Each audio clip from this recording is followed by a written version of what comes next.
Манипуляциями обычно называют скрытое, насильственное, злонамеренное, коварное воздействие на другого человека с целью причинить ему боль, нанести вред, заставить его сделать что-то вопреки своим интересам или присвоить что-то ценное. Однако многие манипуляции прекрасно работают и в открытую, в лоб. Например, прямые угрозы, шантаж, вымогательство, психотерапия, управление персоналом, мотивация, директивный гипноз, флирт и другие. Если человек прямо скажет вам: я сейчас буду тобой манипулировать, буду сейчас тебя провоцировать, вербовать, пугать или соблазнять, и ты ничего не сможешь с этим сделать. Например, я сейчас буду говорить какие-то слова, и твое состояние сознания будет как-то меняться. Это все равно будет работать. В некоторых ситуациях это будет работать даже лучше. Далее. Насильственные манипуляции – это тоже частный случай. Грамотные тонкие манипуляции, построенные на глубинных ценностях и потребностях человека, не видны, не осознаются, не вызывают сопротивления и, соответственно, не требуют применения насилия. Человек сам с удовольствием, по своему желанию будет делать то, что вам нужно, при этом будет еще благодарен вам и доволен результатом. Это как в присказке: если вы думаете, что вами никто не манипулирует, значит вы в руках профессионалов. Ну и, естественно, не все манипуляции деструктивные, злонамеренные и нацеленные на причинение зла. Например, многие терапевтические интервенции, приемы НЛП, технологии обучения, мотивации и развития персонала могут быть болезненными, могут быть связаны с какими-то тяжелыми эмоциями, могут быть неприятны. Некоторые из них могут быть даже скрытыми и насильственными, однако в результате такого воздействия человек может освободиться от каких-то психологических проблем, приобрести полезный навык или достичь какого-то большого внушительного результата. Например, правильное перепроживание тяжелого травматического опыта может помочь избавиться от некоторых психологических симптомов. Этот принцип активно используется во многих терапевтических техниках, таких как римпринтинг, изменение личностной истории, экспозиция, пустой стул и других. В каком-то смысле любая коммуникация – это манипуляция. Например, я сейчас говорю какие-то слова, сотрясаю воздух, нещадно манипулирую вашими барабанными перепонками, заставляю вас проживать опыт, связанный с этими словами, для того, чтобы вы понимали, о чем я вам сейчас говорю. При этом вы что-то чувствуете, что-то думаете, вспоминаете какие-то события и, возможно, даже что-то говорите себе прямо сейчас. Например, я произношу сейчас слово «лимон» или «яблоко», и вы сразу же себе представляете что-то твердое, круглое, желтое или зеленое, возможно, кислое на вкус и с каким-то запахом. Возможно, вы сразу вспоминаете какое-то событие, связанное с этими фруктами, и ваше состояние сознания, ваши эмоции как-то изменяются. Обратите внимание на то, что вы уже все это сделали, хотя моя манипуляция была открытой, ненасильственной и конструктивной. И наоборот, любая манипуляция – это коммуникация. В том смысле, что манипуляция – это какое-то сообщение, просьба или заявление, просто выраженное не прямо, не явно, некачественно и непонятно. Поэтому так важно видеть манипуляции и понимать, какие потребности и какое сообщение за этим стоит, чтобы не вестись. Например, можно прямо сказать другому человеку, что вам одиноко, плохо или печально, о том, что вам нужна забота, внимание и поддержка. А можно обидеться, назвать другого бесчувственным, нарциссом, манипулятором и вообще токсичной личностью. В широком смысле все есть манипуляция и ничто не манипуляция. Манипуляция вообще – это способ взаимодействия между людьми. Все мы так или иначе влияем друг на друга, и влияние это может быть вполне деструктивным. Потому что мы живем не в дистиллированном мире, и люди бывают разные, и даже добрым и хорошим людям иногда бывает плохо. И все мы так или иначе стараемся, стремимся удовлетворять свои собственные потребности, достигать своих целей, добиваться своих результатов. А про манипуляции мы начинаем говорить только когда эти результаты нас не устраивают. К слову сказать, обвинение другого в манипуляциях – это вполне себе распространенная манипуляция. Скрытая, деструктивная, злонамеренная манипуляция. Называя другого человека манипулятором, вы пытаетесь встроить, вызвать у него чувство вины и стыда. Это такое сообщение: таким, как ты, быть нельзя, так как ты делаешь, делать нельзя, ты должен сейчас извиниться, ты должен сейчас измениться, ты должен сейчас просить прощения для того, чтобы мне было удобно. Поэтому для того, чтобы определиться с понятиями, в бытовом смысле манипуляции мы будем называть воздействие на другого человека с целью получить какой-то результат от него, невзирая на его интересы, чувства, ценности, потребности, даже если это причиняет ему вред, боль и страдания. При этом могут применяться все необходимые приемы и техники, включая социально неодобряемые, деструктивные и токсичные. Это подход в стиле «цель оправдывает средства». Противоположным такому манипулятивному подходу можно считать диалог. В коммуникации, основанной на диалоге, каждый прямо говорит о своих чувствах и о своих потребностях и учитывает интересы другого. В диалоге есть искренность, эмпатия, эмоциональная включенность, уважение личных границ и прямые сообщения. Теперь, кто такие манипуляторы и зачем они это делают? Самая деструктивная, токсичная и болезненная группа – это люди с клинической патологией. Это все наши любимые нарциссы, психопаты, садисты, маньяки и тираны. Это люди с нарциссическими, пограничными, антисоциальными, истерическими, садистическими и другими клиническими симптомами. Это люди, которые не могут не манипулировать, не могут не делать другим людям больно. Манипулировать, нарушать личные границы, обесценивать, оскорблять, унижать, подавлять, пугать – это их способ быть рядом с другим человеком. Некоторые таким образом получают садистическое удовольствие, некоторые таким образом самоутверждаются за счет другого. Для некоторых другой способ коммуникации просто недоступен, например, вследствие отсутствия эмпатии. В любом случае, рядом с такими людьми всегда холодно, одиноко, больно и страшно. Это люди, для которых ты либо цель, либо средство, либо еда, либо свита. Ты кусок мяса, которым нужно либо воспользоваться, либо съесть. При этом, как, например, в случае с перверзными нарциссами и высокоорганизованными психопатами, вы не определите, с кем вы имеете дело до тех пор, пока уже не будет слишком поздно. Именно с них моделировали большинство приемов психологического насилия. Например, нарциссический абьюз, газлайтинг, висхолдинг, гостинг, эмоциональные качели и прочие шизофреногенные паттерны. Такие техники наносят серьезный вред психике и приводят к довольно тяжелым последствиям. При этом такие люди не способны критически осмыслять свои симптомы.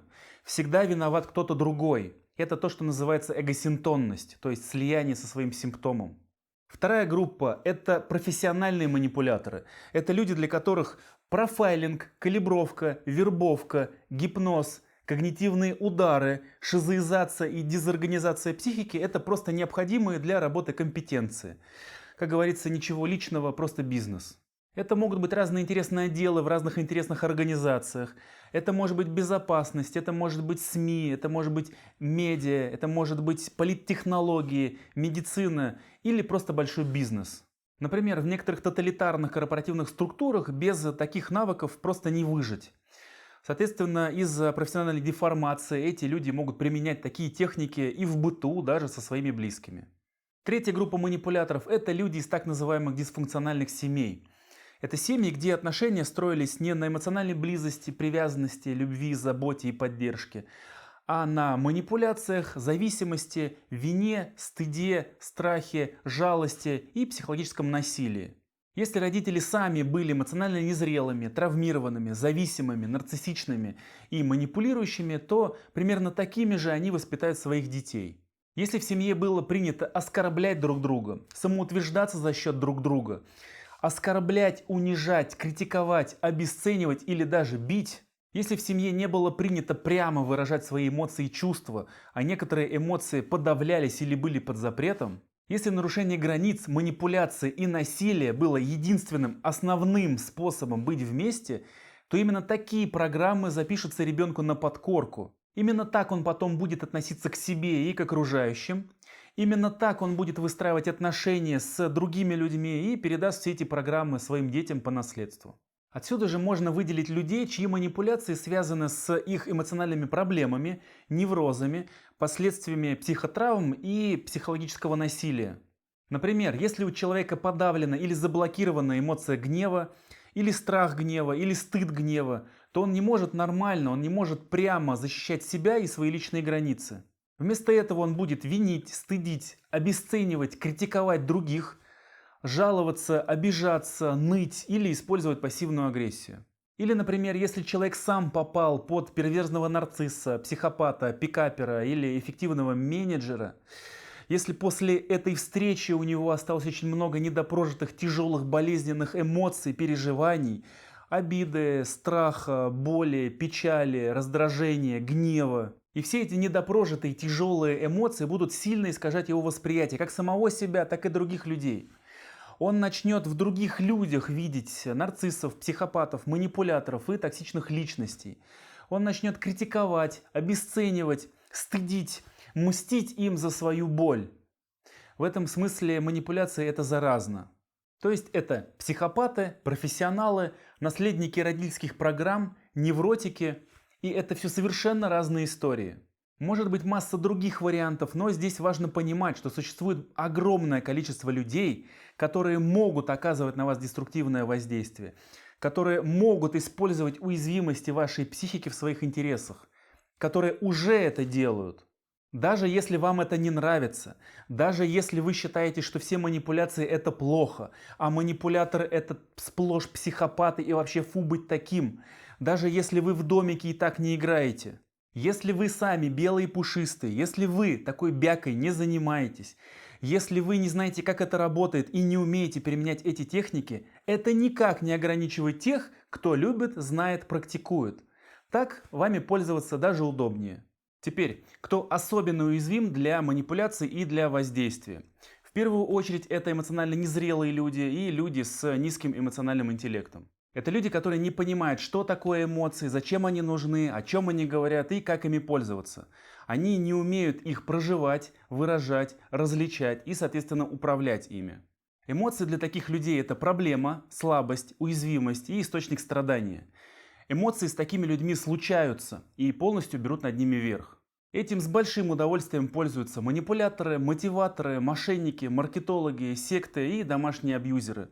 Это вообще самая легкая жертва для манипуляций. Дальше. Второе. Это травмированные люди. Это так называемые дети эмоционально незрелых родителей, нарциссов, психопатов, шизофреников, алкоголиков, наркоманов, зависимых, тревожных, больных или отсутствующих родителей. Это дети, чьи внутренние опоры, личность и личные границы не были правильно сформированы или были травмированы из-за манипуляции и насилия, вследствие чего они могли получить тяжелые симптомы и проблемы с эмоциями. Как правило, такие люди имеют заниженную самооценку, они не уверены в себе, им сложно постоять за себя, они склонны к зависимостям, к тревожности, к депрессии, и все это делает их очень уязвимыми к различным манипуляциям. Следующий, третий вариант – это токсичное воспитание. Если родители не наполняли своего ребенка безусловной любовью, теплом, поддержкой, заботой, если они постоянно стыдили, винили, пугали, обесценивали и предавали своего ребенка, еще и называли это воспитанием, то ребенок мог инфицироваться токсичным стыдом, виной, страхом, жалостью к себе, отвращением к себе, гневом к себе и другими токсичными эмоциями. Это наши стандартные известные фразочки из серии «Не стыда у тебя нет ни совести». Или «Все дети как дети, а ты у нас сплошное разочарование. Почему нам опять приходится за тебя краснеть? А я ночи не спала, а ты тварь неблагодарная, а надо было сдать тебя в детдом или вообще аборт сделать» и прочее. Токсичные эмоции не осознаются, не проживаются, не выполняют своих функций и многие годы могут отравлять психику. Человек потом всю жизнь может прожить с постоянным хроническим чувством, что он какой-то не такой, что он постоянно в чем-то виноват, с отвращением и с гневом к себе. Так родители делают своего ребенка хорошеньким, послушненьким, удобненьким для себя. Потом такой ребенок вырастает в хорошего, послушного, удобного для эксплуатации для мужей, для жен, для начальников, для маркетологов и прочих. Здесь же важно понимать, что даже здоровую, сильную, устойчивую психику при желании можно расшатать, расщепить, подавить, травмировать. Тем более, что сейчас в свободном доступе для этого есть все средства и техники. Именно поэтому так важно прокачать у себя навыки эмоционального интеллекта. Это навыки, как распознавать, как изменять, как проживать, как выражать и как управлять своими эмоциями. И как различать, как изменять и как управлять эмоциями других людей. Именно поэтому так важно самому освободиться от эмоциональных проблем и от симптомов, которые делают вашу психику слабой и уязвимой для манипуляций, когнитивного воздействия и психологического насилия. Этому посвящена программа «Эмоциональная свобода» и курс чистки мозга. В них мы собрали все эффективные рабочие техники для того, чтобы освободиться от старого токсичного эмоционального балласта, который может искажать восприятие мира, восприятие себя и окружающих, для того, чтобы избавиться, освободиться от последствий психологических травм и старых родительских программ. Это была открытая, ненасильственная, конструктивная манипуляция. Вернемся к самим манипуляциям. Основной принцип. Человеком управляют его эмоции, что бы он по этому поводу не думал. Эмоции управляют его вниманием, восприятием, мышлением и поведением. Поэтому для того, чтобы управлять человеком, достаточно управлять его эмоциями. При этом у всех психически здоровых людей эмоции работают одинаково. Одинаково выражаются, одинаково проживаются, оказывают одинаковое воздействие на психику и на организм. При этом у каждой эмоции есть свои функции, то есть это то, зачем она нужна, свои триггеры, это причины возникновения, и результаты воздействия, то есть какое именно воздействие оказывает эмоция на внимание, восприятие, мышление и поведение. Например, любой психически здоровый человек, который столкнется с реальной угрозой для здоровья и жизни, испытает страх. Все внимание будет поглощено источником страха, мышление станет ограниченным и тоннельным. Актуальное действие будет остановлено, человек сосредоточится на поиске средств защиты, мышцы будут напряжены, глаза широко раскрыты, брови подняты и так далее. Поэтому, если вы хотите остановить человека, захватить его внимание, сделать глупее и заставить вас слушать, испугайте его. Или начните говорить об угрозах, боли, болезни, смерти, бедности, одиночества. Или сами чего-то очень сильно испугайтесь и заразите другого своей эмоцией. Или, например, любой человек будет испытывать радость, если получит что-то ценное, важное, приятное, неожиданно именно получит. Он сразу начнет улыбаться, его самооценка, уверенность в себе будет подниматься, а критичность мышления понижаться. Он станет более расслабленным, раскрытым, доверчивым, наивным и щедрым. Поэтому профессиональные продавцы, мошенники и вербовщики всегда начинают с радостной улыбки, широких жестов, какого-то неожиданного подарочка и фразочек из серии «Как же вам сейчас невероятно повезло! Вот вам конфетка, вот вам цветочек, вот вам подарочек, вот вам комплимент от шеф-повара». К слову, цикл психологического насилия также начинается с медового месяца идеализации, восхищения и комплиментов. И для того, чтобы вызвать у человека сильную эмоциональную реакцию, которая вам нужна, достаточно воздействовать на актуальные, сильные, значимые для человека ценности, потребности и критерии. Например, имущество, деньги, власть, важность, нужность, семья, секс, восхищение и так далее. Или наоборот. Одиночество, боль, болезни, униженность, унижение, несправедливость и так далее. Я сейчас просто перечислил наиболее распространенные важные ценности и потребности человека, а также слова-триггеры, которые нарушают эти критерии. И даже уже это вызывает сильный эмоциональный отклик. Возможно, вы вспомнили какие-то эмоциональные события из прошлого, возможно, вам в голову пришли какие-то мысли или ассоциации, но в любом случае вы прожили связанный с этими словами опыт, и ваше эмоциональное состояние изменилось. А если воздействовать на слабости конкретного человека, если воздействовать на его страхи, боли, неврозы, эмоциональные проблемы, последствия психологических травм или родительские программы, то можно добиться еще более интенсивной эмоциональной реакции и аффектов, которые можно использовать в своих интересах. Таким образом, понимание, что такое эмоции, как они работают, в чем их функции, как на них можно влиять, как на них можно воздействовать и как это можно использовать в собственных интересах, дает нам доступ к психике других людей. И от такого воздействия, от такого влияния невозможно защититься. Если ваши глаза и уши открыты, то вы не можете не реагировать. Сейчас разберем некоторые механизмы психики, которые делают ее уязвимой, через которые ей можно манипулировать, управлять, взламывать и подавлять. Первое. Мы автоматически потребляем абсолютно всю информацию, которую видим, слышим, чувствуем. У нас есть безусловный рефлекс потреблять всю информацию, которая есть в доступе. Поэтому наша психика ест абсолютно все, что касается наших органов чувств. Это точка входа. Если ваши глаза и уши открыты, то ваша психика открыта для воздействия, и она будет есть абсолютно все, чем ее будут кормить. В этом смысле Фильтр входящей информации – это миф. Второе. Мы потребляем, усваиваем и проживаем абсолютно всю информацию до ее критического осмысления. Даже больше. Для того, чтобы критически осмыслить какую-то информацию, мы сначала должны ее потребить, усвоить, прожить связанный с этой информацией опыт, и только после этого, возможно, мы поймем, что это было. То есть мы сначала едим, потребляем, перевариваем, усваиваем, и только потом понимаем, что мы съели. Поэтому вы не можете не реагировать. Даже если вы понимаете, что с вами делают, вы все равно будете под воздействием.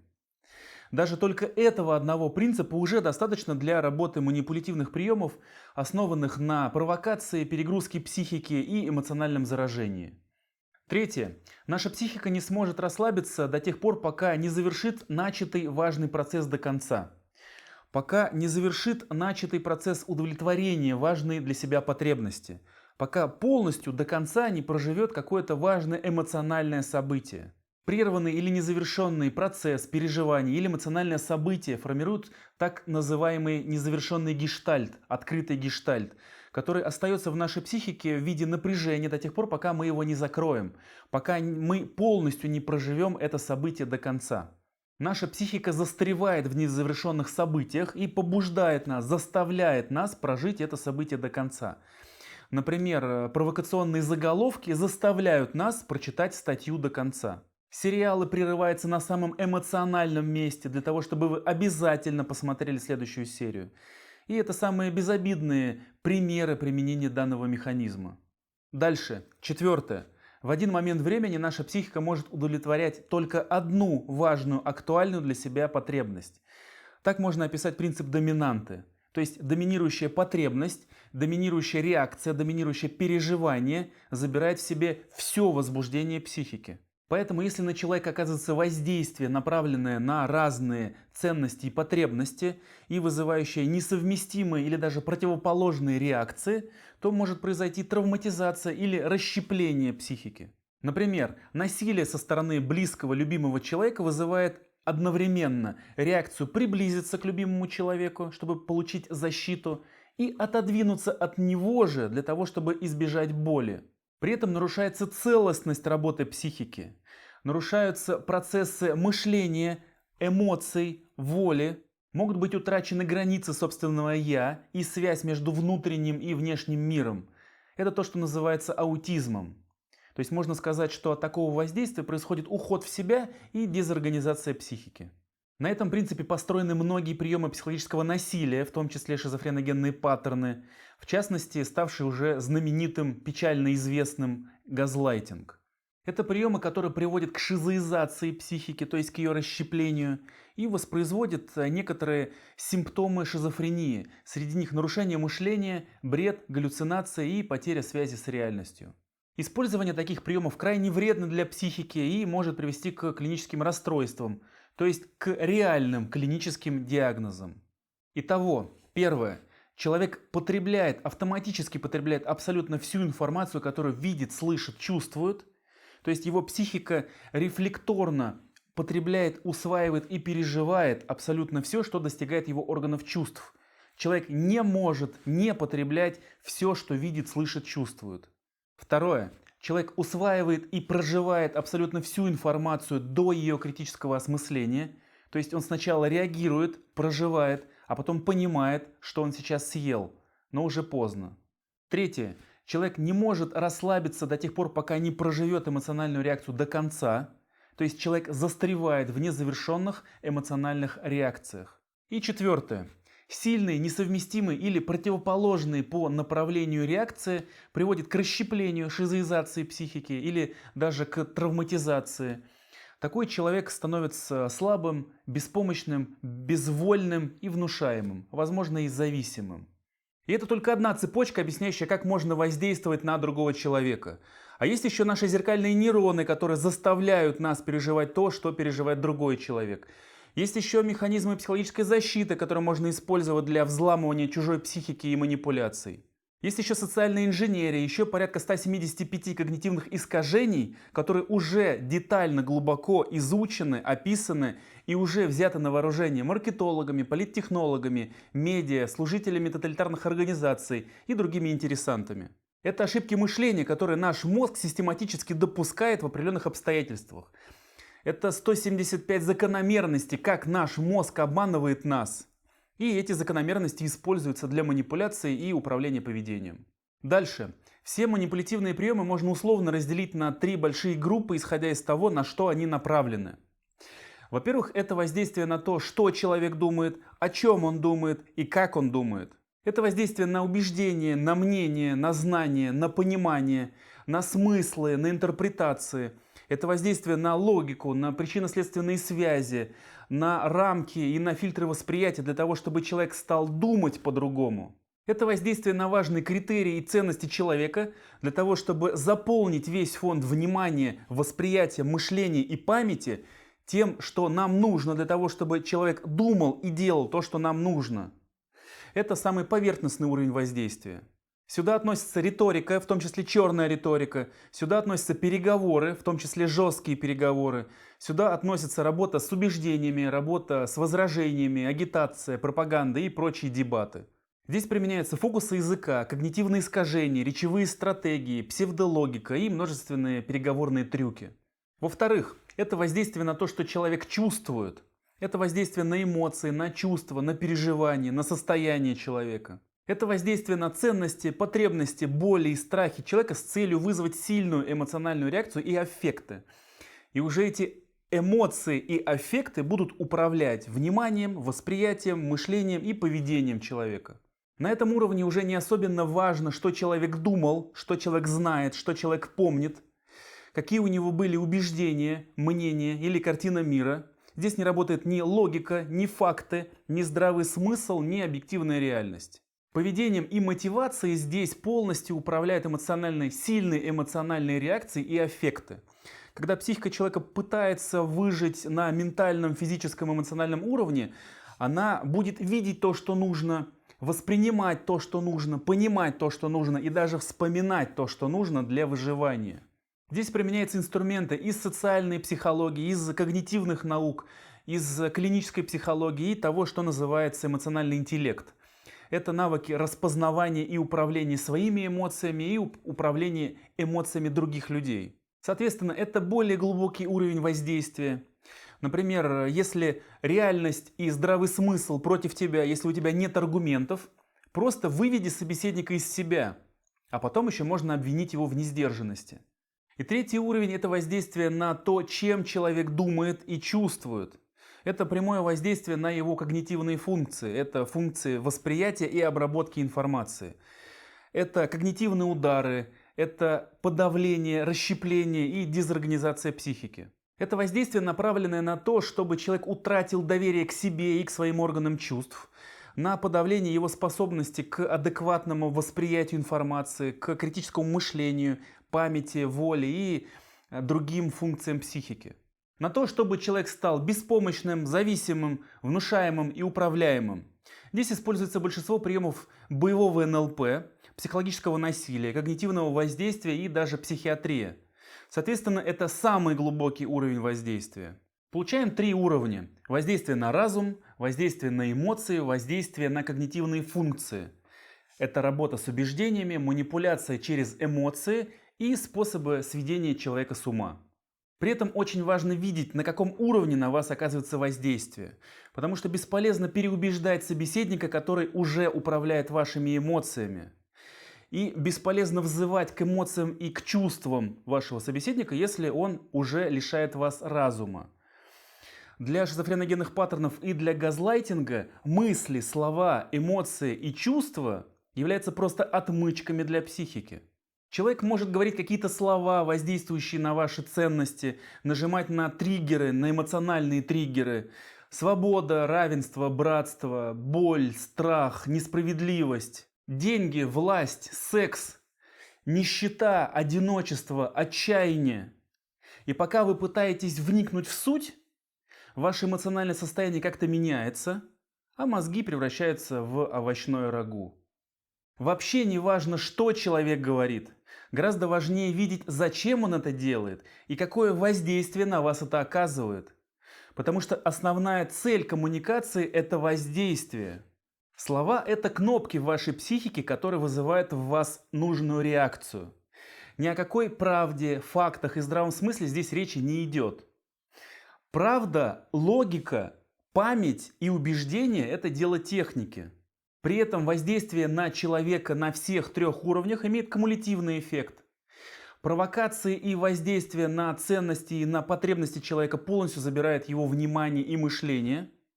Эмоции управляют его поведением. А состояние беспомощности, зависимости, внушаемости и отсутствие критического мышления делает человека удобным для эксплуатации, управляемым и предсказуемым.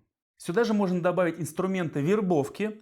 Это воздействие на другого человека с целью заставить его сделать что-то в ваших интересах, даже в ущерб своим интересам.